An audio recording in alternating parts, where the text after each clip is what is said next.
Ada apa dengan Zulhijjah?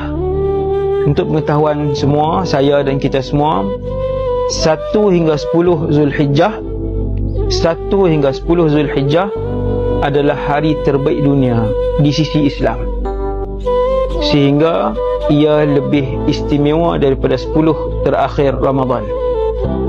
Sehingga 10 terawal Zulhijjah lebih istimewa dari 10 terakhir Ramadan, mengikut sebahagian ulama.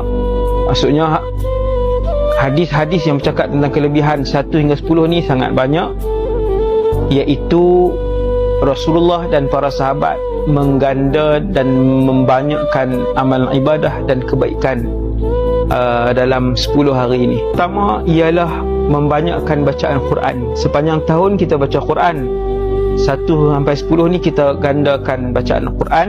Bacalah satu sehari semuka surat Al-Quran. Paksa diri kita untuk menjadi ahli syurga. InsyaAllah Allah datangkan ikhlas. Yang pertama Quran. Nombor 2, bersedekahlah setiap hari. 1 hingga 10 Zulhijjah, bersedekahlah setiap hari. Jadi yang kedua, kita bersedekah. Tadi saya dah sebut Quran, sedekah. Yang ketiga, kita berpuasa 1 hingga 9 Zulhijjah, sebab 10 hari raya Aidil Adha haram berpuasa. 1 hingga 9 kita berpuasa. Quran, sedekah, puasa